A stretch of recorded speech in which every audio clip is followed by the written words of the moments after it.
você quer trabalhar com tomografia de alta resolução, então você precisa dominar os termos corretos, você precisa saber trabalhar com softwares e ter um computador no seu consultório como uma ferramenta de trabalho indispensável. Nós estamos entrando numa outra era, nós estamos trabalhando com tomografias de alta resolução. E filmes, papel fotográfico ou arquivos PDF não são condizentes com alta resolução. A partir de agora, o dentista que precisa dominar a tomografia precisa também ter um computador no seu consultório e saber manipular os arquivos. Hoje a gente vai falar das diferentes terminologias e dos diferentes arquivos que são necessários para trabalhar com tomografia de alta resolução. Então, primeiro de tudo, você precisa começar acessando o exame do seu paciente em nossa central de exames. Na central de exames, você vai ter acesso às imagens, mas também aos arquivos que são necessários para a navegação. Quando você entra no prontuário do seu paciente, além das imagens e dos laudos, você vai encontrar em anexos aqui embaixo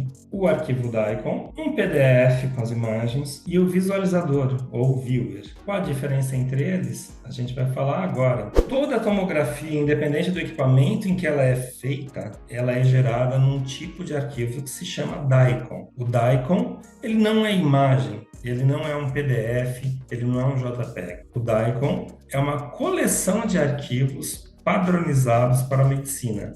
É uma linguagem universal das tomografias. Então, o DICOM o que é? É um conjunto de normas que unifica o formato de exames de diagnóstico, como tomografia, mamografia e ressonância, no meio eletrônico, através de uma linguagem única. Independente da marca, do equipamento que foi feita a tomografia, o DICOM é o mesmo. Então, o objetivo dele é fazer com que as imagens sigam o mesmo formato, independentemente da marca ou modelo do equipamento. Quando a gente termina de fazer uma tomografia, não tem imagem nenhuma. Tem uma pilha de arquivos que a gente chama de DICOM. Quando a gente recomenda o dentista trabalhar com o arquivo DICOM? Quando ele já tem domínio de softwares que fazem a abertura desse tipo de arquivo. Existem vários softwares hoje que são gratuitos que servem para leitura de DICOM. Por exemplo, o Blue Sky, o Radiante, o Horus, eles são todos softwares gratuitos que podem ser baixados, mas cada um deles tem um objetivo específico. O Blue Sky, ele é um software para planejamento de implantodontia e cirurgia guiada, o que significa que nem sempre ele vai ser útil para você usar para diagnóstico em endodontia, pesquisa de fraturas radiculares, pesquisa de condutos radiculares, pois ele não foi feito para isso. Então, esses programas, na verdade, eles acabam trabalhando como um quebra-galho para o dentista, assim que o paciente faz a tomografia, se ele tiver domínio desses softwares, ele poder manipulá-los e poder dar andamento ao tratamento assim que o exame foi feito. Vamos falar de alguns termos que são importantes na hora de você fazer a indicação do exame para o seu paciente. E o primeiro deles é FOV, ou Field of View, ou campo de visão. O FOV nada mais é do que a área que vai ser feita a tomografia do paciente. Cada equipamento tem um tamanho de FOV ou vários tamanhos de FOV, dependendo da marca, do modelo. E o FOV é a área que vai fazer a aquisição da imagem. Tem equipamentos que são multi-FOV, como eu disse, que trabalham com vários tamanhos diferentes de FOV.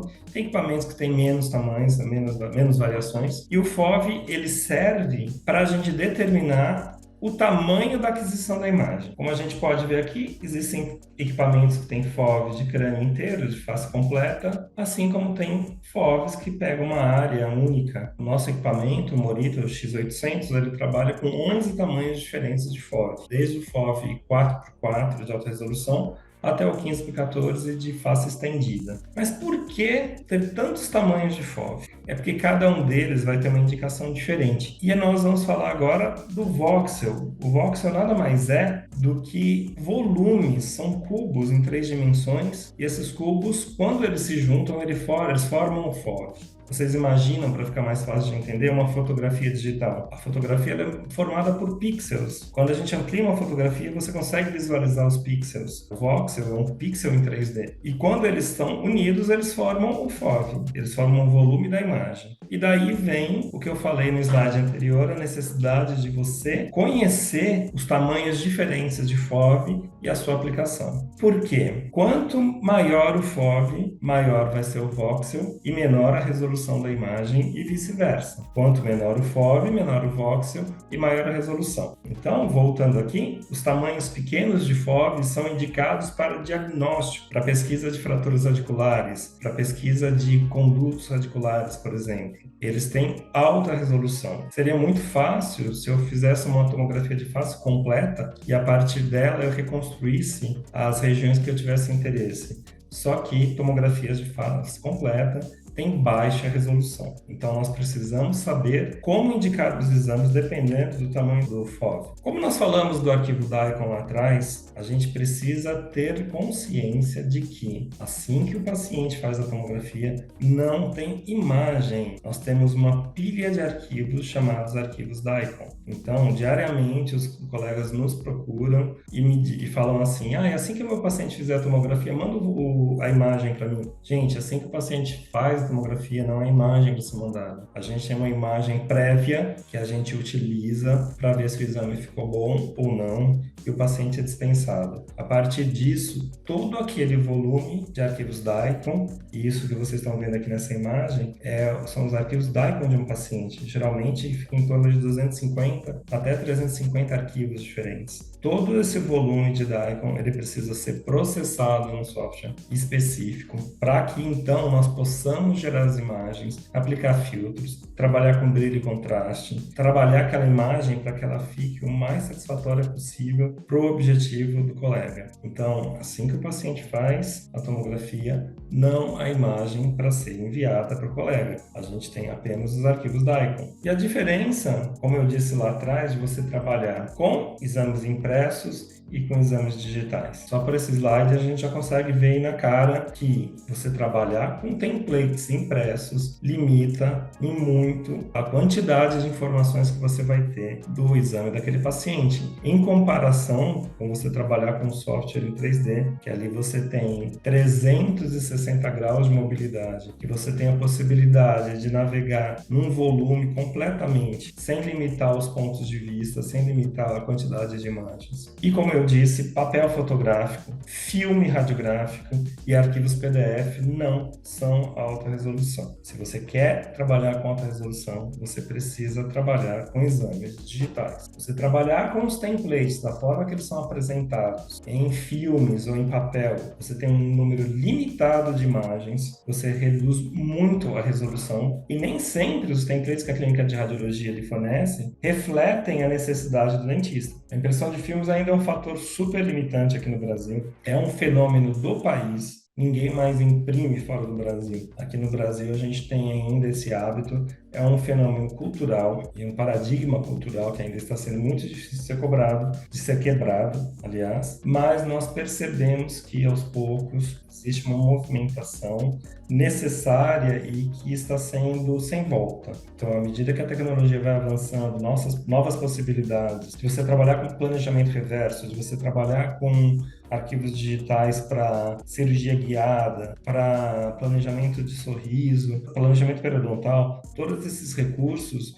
estão nos empurrando para trabalhar de maneira digital. Como eu falei, a gente trabalha aqui na clínica com o X800, que é o melhor tomógrafo do mundo. Ele é incomparável, né? A gente tem uma empresa que é a Morita, que tem aí 100 anos de mercado, 100 anos trabalhando com uma qualidade que até hoje nenhuma outra empresa alcançou. E como eu disse, ele trabalha com diferentes tamanhos de FOV, cada um deles vai ter uma indicação diferente. Desde o FOV 4x4, que você tem um voxel de 0,08 milímetros, que é indicado para endodontia, até você trabalhar com tomografia de face completa, com o objetivo de planejamentos cirúrgicos ortognáticos, diagnóstico de lesões, diagnóstico de seios da face, e aí você vai trabalhar com um voxel maior de 0,250, ou seja, como eu falei lá atrás, Quanto menor o FOV, maior a resolução e vice-versa. E sempre, sempre, sempre,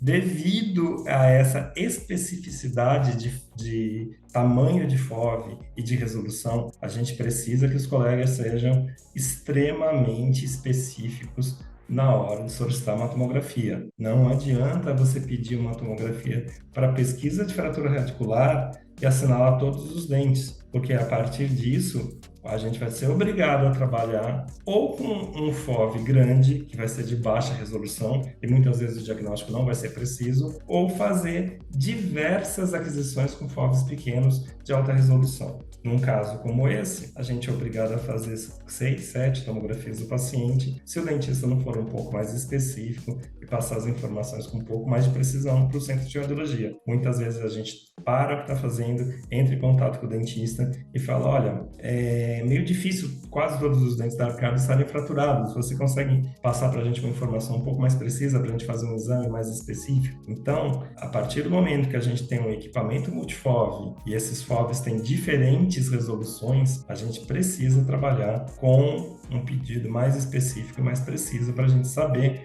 como fornecer o melhor resultado para o dentista. No caso do J. Murita, ele trabalha com FOV 4x4 numa opção que seria modo endo. Esse modo endo não só tem resolução muito alta, como ele tem alguns artifícios, tais como filtro de cobre, que diminui muito a quantidade de artefato, 360 graus de movimentação do equipamento ao redor do paciente, e essa rotação faz com que reduza também os artefatos, e uma fixação do equipamento para que não haja movimentação nenhuma durante a aquisição da imagem. Se o equipamento não é 100% fixado na parede, ou na laje, ou no piso, ele vai ter vibração, e se ele tiver vibração, ele compromete a alta resolução. Equipamentos que não têm fixação não conseguem fornecer uma resolução tão alta. E uma outra grande diferença do J. Murita é que ele trabalha com uma escala muito grande de tons de cinza. Se você tem muito cinza, você tem muita informação. Equipamentos que trabalham com poucos tons de cinza e que tem muito contraste, preto e branco,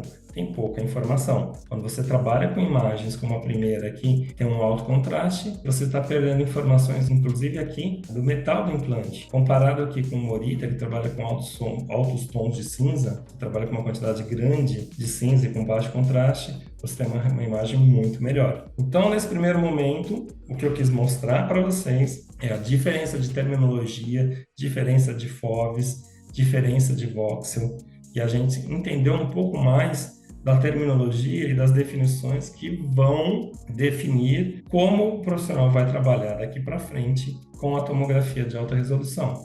Nos próximos vídeos eu vou mostrar casos clínicos, eu vou mostrar para vocês diferentes softwares e o resultado que esses softwares obtêm na prática do consultório. Obrigado e até o próximo.